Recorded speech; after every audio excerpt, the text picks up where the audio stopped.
말씀은 누가복음 9장의 말씀입니다. 누가복음 9장의 말씀을 드라마 성경으로 읽겠습니다. 예수께서 12제자를 불러 모으사 모든 귀신을 제어하며 병을 고치는 능력과 권위를 주시고 하나님의 나라를 전파하며 앓는 자를 고치게 하려고 내보내시며 이르시되 여행을 위하여 아무것도 가지지 말라. 지팡이나 배낭이나 양식이나 돈이나 두벌옷을 가지지 말며 어느 집에 들어가든지 거기서 머물다가 거기서 떠나라. 누구든지 너희를 영접하지 아니하거든 그 성에서 떠날 때 너희 발에서 먼지를 떨어버려 그들에게 증거를 삼으라. 제자들이 나가 각 마을에 두루 다니며 곳곳에 복음을 전하며 병을 고치더라. 분봉왕 헤롯이 이 모든 일을 듣고 심히 당황하니 이는 어떤 사람은 요한이 죽은 자 가운데서 살아났다고도 하며 어떤 사람은 엘리야가 나타났다고도 하며 어떤 사람은 옛 선지자 한 사람이 다시 살아났다고도 함이라. 요한은 내가 목을 베었거늘 이제 이런 일이 들리니 이 사람이 누군가 하며 그를 보고자 하더라. 사도들이 돌아와 자기들이 행한 모든 것을 예수께 여쭈니 데려시고 따로 베세다라는 고을로 떠나가셨으나 무리가 알고 따라왔거늘 예수께서 그들을 영접하사 하나님 나라의 일을 이야기하시며 병 고칠 자들은 고치시더라. 날이 저물어가매 12사도가 나아와 여짜오되 우리를 보내어 두루 마을과 촌으로 가서 유하며 먹을 것을 얻게 하소서. 우리가 있는 여기는 빈 들이니이다. 너희가 먹을 것을 주라. 우리에게 떡 5개와 물고기 2마리밖에 없으니 이 모든 사람을 위하여 먹을 것을 사지 아니하고서는 할 수 없사옵나이다. 이는 남자가 한 5,000명 되밀어라. 때를 지어 한 50명씩 앉히라. 제자들이 이렇게 하여 다 앉힌 후 예수께서 떡 5개와 물고기 2마리를 가지사 하늘을 우러러 축사하시고 떼어 제자들에게 주어 무리에게 나누어 주게 하시니 먹고 다 배불렀더라. 그 남은 조각을 12바구니에 거두니라. 예수께서 따로 기도하실 때 제자들이 주와 함께 있더니 물어 이르시되 무리가 나를 누구라고 하느냐? 세례 요한이라 하고 더러는 엘리야라 더러는 옛 선지자 중에 한 사람이 살아났다 하나이다. 너희는 나를 누구라 하느냐? 베드로가 대답하여 이르되 하나님의 그리스도시니이다 하니 경고하사 이 말을 아무에게도 이르지 말라 명하시고 이르시되 인자가 많은 고난을 받고 장로들과 대제사장들과 서기관들에게 버림받아 죽임을 당하고 제3일에 살아나야 하리라. 아무든지 나를 따라오려거든 자기를 부인하고 날마다 제 십자가를 지고 나를 따를 것이니라. 누구든지 제 목숨을 구원하고자 하면 잃을 것이요 누구든지 나를 위하여 제 목숨을 잃으면 구원하리라. 사람이 만일 온 천하를 얻고도 자기를 잃든지 빼앗기든지 하면 무엇이 유익하리요? 누구든지 나와 내 말을 부끄러워하면 인자도 자기와 아버지와 거룩한 천사들의 영광으로 올 때 그 사람을 부끄러워하리라. 내가 참으로 너희에게 이르노니 여기 서 있는 사람 중에 죽기 전에 하나님의 나라를 볼 자들도 있느니라. 이 말씀을 하신 후 8일쯤 되어 예수께서 베드로와 요한과 야고보를 데리고 기도하시러 산에 올라가사 기도하실 때에 용모가 변화되고 그 옷이 휘어져 광채가 나더라. 문득 두 사람이 예수와 함께 말하니 이는 모세와 엘리야라. 영광 중에 나타나서 장차 예수께서 예루살렘에서 별세하실 것을 말할세 베드로와 및 함께 있는 자들이 깊이 졸다가 온전히 깨어나 예수의 영광과 및 함께 선 두 사람을 보더니 두 사람이 떠날 때에 베드로가 예수께 여짜오되 주여 우리가 여기 있는 것이 좋사오니 우리가 초막 셋을 짓되 하나는 주를 위하여 하나는 모세를 위하여 하나는 엘리야를 위하여 하사이다 하되 자기가 하는 말을 자기도 알지 못하더라. 이 말할 즈음에 구름이 와서 그들을 덮는지라. 구름 속으로 들어갈 때 그들이 무서워하더니 구름 속에서 소리가 나서 이는 나의 아들 곧 택함을 받은 자니 너희는 그의 말을 들으라. 소리가 그침에 오직 예수만 보이더라. 제자들이 잠잠하여 그 본 것을 무엇이든지 그때에는 아무에게도 이르지 아니하니라. 이튿날 산에서 내려오시니 큰 무리가 맞을세. 무리 중에 한 사람이 소리질러 이르되, 선생님, 정컨대 내 아들을 돌보아 주옵소서. 이런데 외아들이니이다. 귀신이 그를 잡아 갑자기 부르짖게 하고 경련을 일으켜 거품을 흘리게 하며 몹시 상하게 하고야 겨우 떠나가나이다. 당신의 제자들에게 내쫓아 주기를 구하였으나 그들이 능히 못하더이다. 믿음이 없고 패역한 세대여, 내가 얼마나 너희와 함께 있으며 너희에게 참으리요. 네 아들을 이리로 데리고 오라. 하시니 올 때에 귀신이 그를 거꾸로 들이고 심한 경련을 일으키게 하는지라. 예수께서 더러운 귀신을 꾸짖으시고 아이를 낳게 하사 그 아버지에게 도로 주시니 사람들이 다 하나님의 위엄에 놀라니라. 그들이 다 그 행하시는 모든 일을 놀랍게 여길세 예수께서 제자들에게 이르시되, 이 말을 너희 귀에 담아두라. 인자가 장차 사람들의 손에 넘겨지리라. 그들이 이 말씀을 알지 못하니 이는 그들로 깨닫지 못하게 숨긴 바 되었습니다. 또 그들은 이 말씀을 묻기도 두려워하더라. 제자 중에서 누가 크냐 하는 변론이 일어나니 예수께서 그 마음에 변론하는 것을 아시고 어린아이 하나를 데려다가 자기 곁에 세우시고 그들에게 이르시되, 누구든지 내 이름으로 이런 어린아이를 영접하면 곧 나를 영접하며 또 누구든지 나를 영접하면 곧 나를 보내신 이를 영접함이라. 너희 모든 사람 중에 가장 작은 그가 큰 자니라. 요한이 여짜오되, 주여, 어떤 사람이 주의 이름으로 귀신을 내쫓는 것을 우리가 보고 우리가 함께 따르지 아니함으로 금하였나이다. 금하지 말라. 너희를 반대하지 않는 자는 너희를 위하는 자니라. 예수께서 승천하실 기약이 차감해 예루살렘을 향하여 올라가기로 굳게 결심하시고 사자들을 앞서 보내심에 그들이 가서 예수를 위하여 준비하려고 사마리아인의 한 마을에 들어갔더니 예수께서 예루살렘을 향하여 가시기 때문에 그들이 받아들이지 아니하는지라. 제자 야고보와 요한이 이를 보고, 주여, 우리가 불을 명하여 하늘로부터 내려 저들을 멸하라 하기를 원하시나이까? 예수께서 돌아보시며 꾸짖으시고 함께 다른 마을로 가시니라. 길 가실 때에 어떤 사람이 여짜오되, 어디로 가시든지 나는 따르리이다. 여우도 굴이 있고 공중의 새도 집이 있으되 인자는 머리 둘 곳이 없도다. 또 다른 사람에게, 나를 따르라. 나로 먼저 가서 내 아버지를 장사하게 허락하옵소서. 죽은 자들로 자기의 죽은 자들을 장사하게 하고 너는 가서 하나님의 나라를 전파하라. 주여, 내가 주를 따르겠나이다마는 나로 먼저 내 가족을 작별하게 허락하소서. 손에 쟁기를 잡고 뒤를 돌아보는 자는 하나님의 나라에 합당하지 아니하니라. 아멘. 참 좋으신 주님의 은총과 평화가 예배드리는 모든 분들 가운데 함께 하시기를 바랍니다. 오늘은 쟁기를 잡은 사람은 뒤돌아보지 않는다라는 제목으로 말씀을 나누고자 합니다. 인간의 삶은 떠남의 연속입니다. 그래서 우리는 길 위에 있는 존재다라고 누군가는 말하기도 했는데, 길 위에 집을 짓고 살 수 없는 것처럼 길은 걸으라고 있는 것이니 인생은 길을 가는 것이라고 말합니다. 저는 순례라는 말을 참 좋아하는데요.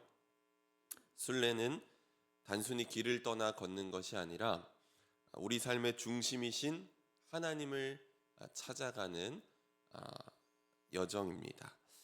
분명한 목적이 있는 것이 바로 순례입니다. 오래전에 제가 스페인의 산티아고 길을 걸을 때 일입니다.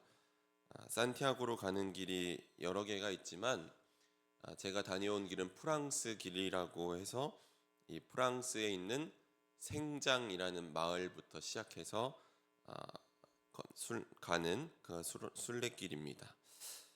제가 이제 군에서 전역을 한 후에 곧바로 순례길을 갔었는데 워낙에 걷는 것도 좋아하고 또 군생활을 하고 난 직후라서 체력도 지금보다는 더 많았습니다. 그래서 자신만만하게 배낭을 한 16kg 정도 패킹을 해서 걷기 시작했습니다. 누군가는 이제 배낭 무게를 최소한으로 해야 한다고 했지만 이것저것 챙기다 보니까 이 배낭에 짐이 많아졌는데 바로 첫날에 나오는 구간이 프랑스의 피레네 산맥이라는 곳을 넘어가야 합니다.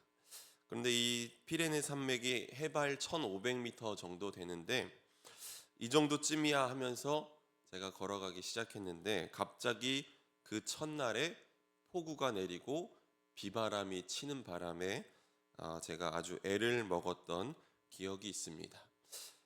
제가 숙소에 도착하자마자 한 일은 그 16kg 싸놨던 짐 중에서 필요 없는 짐들을 다 버리는 일이었습니다. 그런데 재미있는 것은 그 첫 번째 숙소에 도착해서 보니까 많은 사람들이 이미 자진해서 물건들을 기증했던 것을 기부했던 것을 볼 수 있었습니다.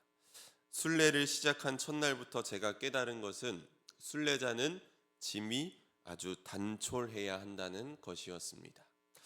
이것은 비단 순례자에게만 해당되는 것이 아닙니다. 우리의 인생도 하나님이라는 중심을 향해 가고 있기 때문에 우리 또한 순례의 여정을 가고 있는 순례자입니다.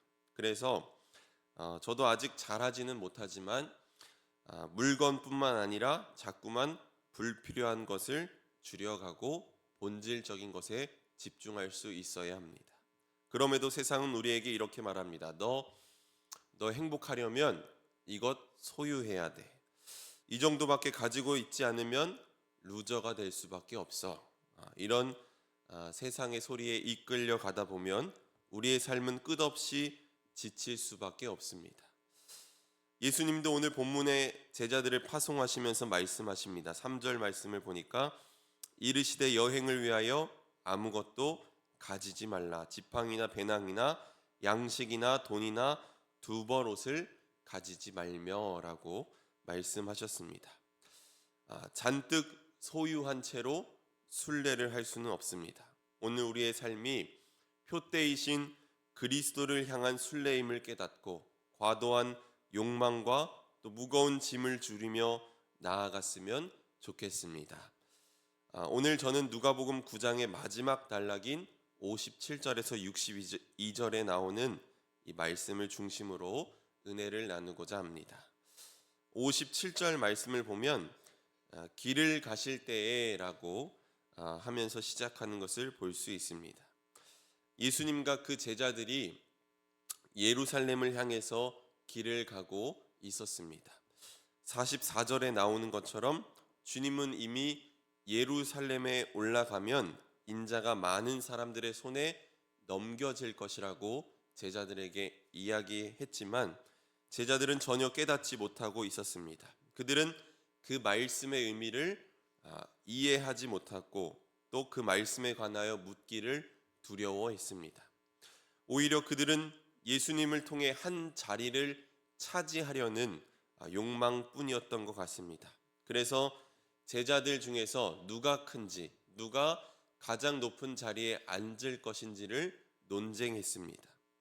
49절 말씀을 보면 그들은 또 이렇게 말합니다. 요한이 여짜오되 주여 어떤 사람이 주의 이름으로 귀신을 내쫓는 것을 우리가 보고 우리와 함께 따르지 아니함으로 금하였나이다.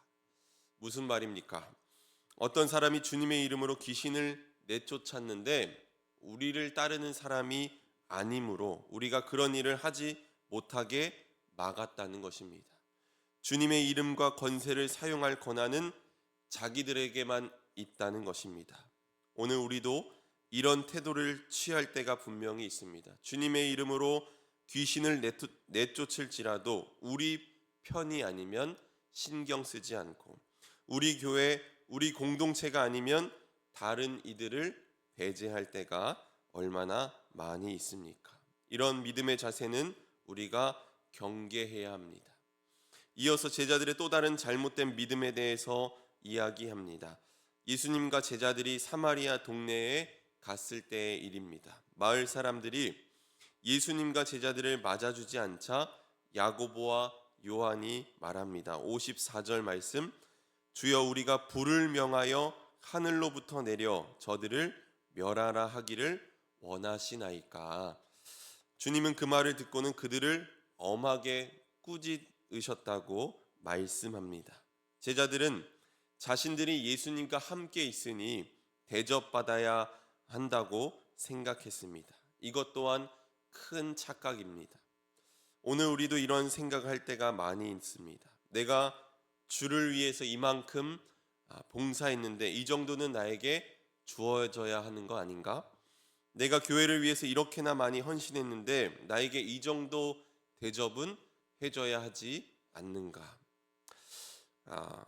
우리는 눈에 보이지 않는 복보다는 눈에 보이고 내 손으로 직접 계산할 수 있는 복을 더 좋아합니다. 하지만 여러분, 신앙은 계산이나 투자가 아닙니다.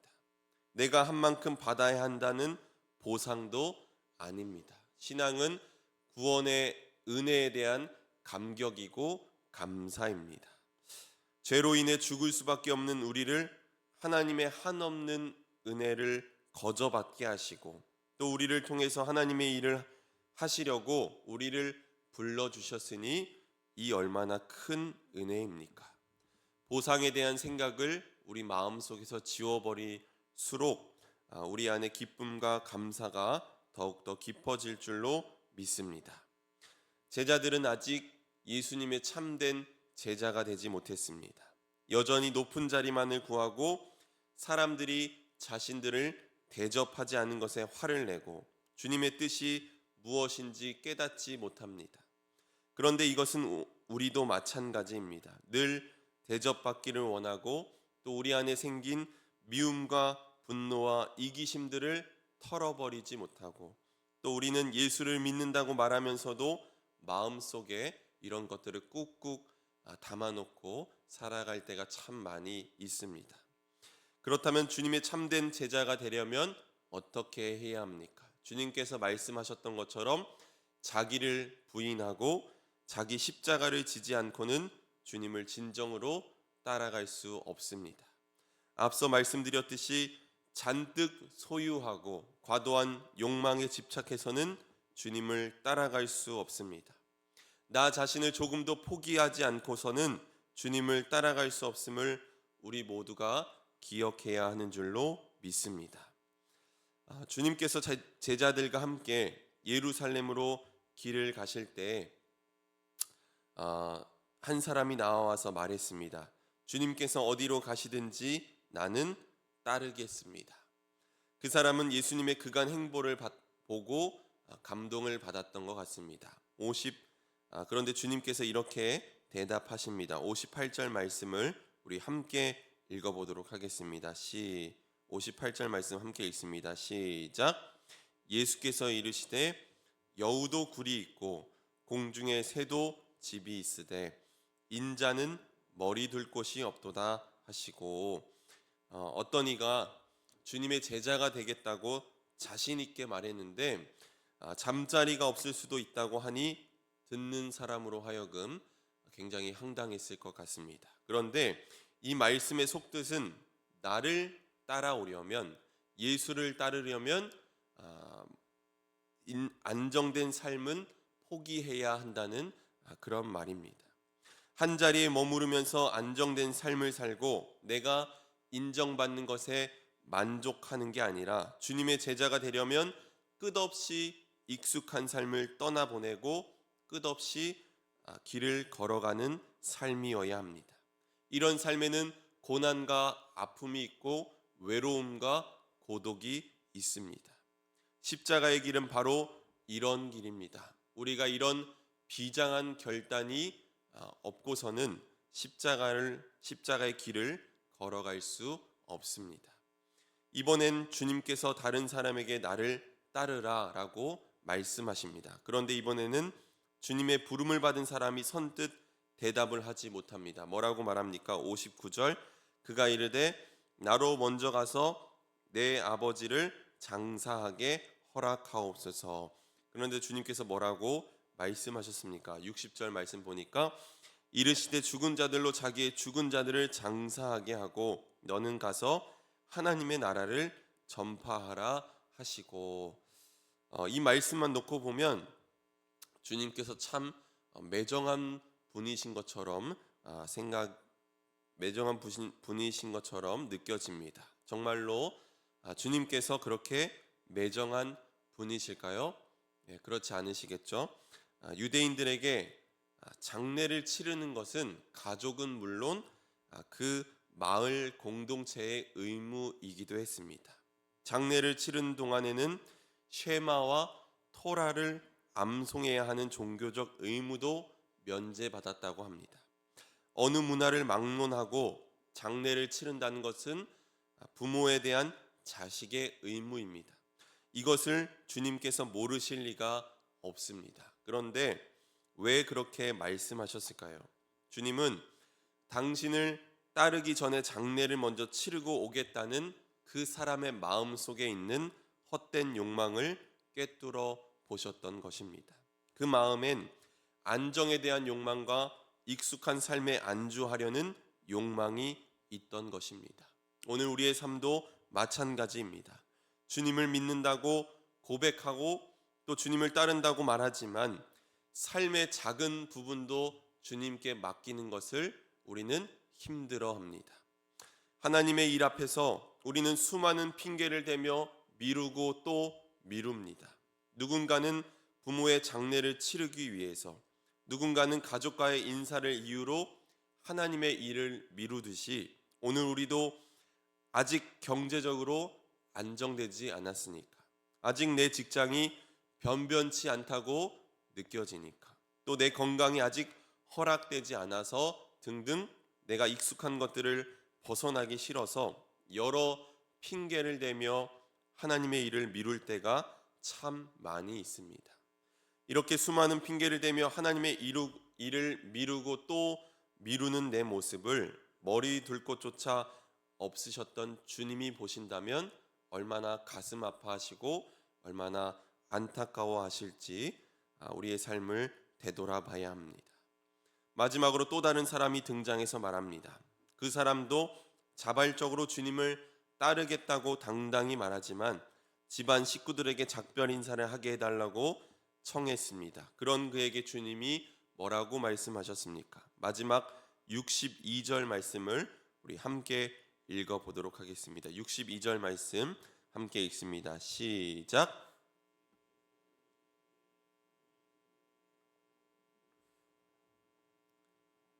합당하지 아니하니라 하시니라. 아멘. 주님께서는 우리 손에 쟁기를 쥐어 주셨습니다. 그리고는 우리 앞에 있는 버려진 땅과 황무지를 갈아엎으라고 말씀하십니다. 주님의 제자가 된다는 것은 바로 이런 것입니다. 손에 쥔 쟁기를 들고 묵은 땅을 기경하는 것입니다. 그것은 결코 그냥 되어지지 않습니다. 내 시간과 내 마음을 투자해야 하고 또 자기를 희생해야 밭을 일굴 수 있는 것입니다. 사랑하는 성도 여러분, 손에 든 쟁기로 하나님 나라를 일구며 살아가시길 바랍니다. 쟁기를 잡은 사람은 뒤돌아보지 않습니다. 뒤를 돌아본다는 것은 한 가지 일에 집중하지 못한다는 것입니다. 자꾸만 우리 안에 더 많이 가지려는 욕망들, 또 나를 드러내고 싶은 욕망들, 또 나를 합리화하는 수많은 핑계들을 내려놓기 바랍니다. 그리고 우리 인생에서 가장 가치 있는 일들을 꾸역꾸역 불굴의 걸음으로 또 믿음으로 밀어가시기를 바랍니다. 그것은 하나님의 마음을 시원케 하는 일이고 또 위로가 필요한 이들에게 찾아가서 그들을 위로하는 일이며 또 머리 둘 곳조차 없는 이들까지도 품어 안는 일입니다. 이것이야말로 주님을 따르는 우리가 해야 하는 일인 줄로 믿습니다. 쟁기를 들고 뒤돌아보지 않고 하나님의 나라를 일구어가는 저와 여러분이 되기를 주님의 이름으로 간절히 축원합니다. 아멘. 함께 기도하겠습니다. 변함없는 사랑으로 우리를 인도하시는 하나님, 연약하고 또 교만한 우리의 삶을 여기까지 인도하신 것은 주님의 은총임을 다시금 깨닫습니다. 세상의 소리에 이끌려 더 많이 소유하려고 하고 높은 자리에 앉기를 원하고 나를 드러내기에 급급했던 지난 날들을 용서하여 주옵소서. 또 주님을 따른다고 고백하면서도 내 삶의 작은 부분도 하나님께 맡기지 못했고 익숙한 것들을 버리지 못한 어리석음도 용서하여 주옵소서. 삶의 한 절이라도 주님을 닮기 원합니다. 손에 든 쟁기를 잡고 뒤돌아보지 않으며 우리 인생에서 가장 가치 있는 일들을 불굴의 걸음으로 밀고 나아가게 하여 주옵소서. 무엇보다 성령께서 우리를 도우셔서 새 힘을 부어주시고 하나님 나라를 일구어 가는데 부족함 없게 하여 주옵소서. 오늘 이 예배 가운데 구별하여 귀한 예물 드립니다. 1000번째 헌금으로 또 속회 예배 헌금으로 하나님께 구별하여 간절한 마음 담아드리오니 예물 드린 손길에 갑절의 은혜를 더하여 주시고 복의 복을 더하여 주옵소서. 기도의 제목도 함께 올려드립니다. 하나님의 영을 저에게 두셔서 날마다 간섭하여 주시고 또 역사하여 주옵소서. 하나님, 오늘도 인생의 가장 어두운 시절을 보내는 이들이 있습니다. 광야길을 걷고 있는 이들, 벼랑 끝에 서 있는 이들, 또 머리 둘 곳 없는 이들을 하나님의 의로운 오른손으로 꼭 붙들어 주옵소서. 문제보다 크신 하나님 신뢰하며 나아갈 때 저들의 삶에 찾아온 어려움과 문제가 해결되는 역사가 있게 하여 주옵소서. 모든 것 주님께 맡겨드리며 예수 그리스도의 이름으로 기도드렸습니다. 아멘.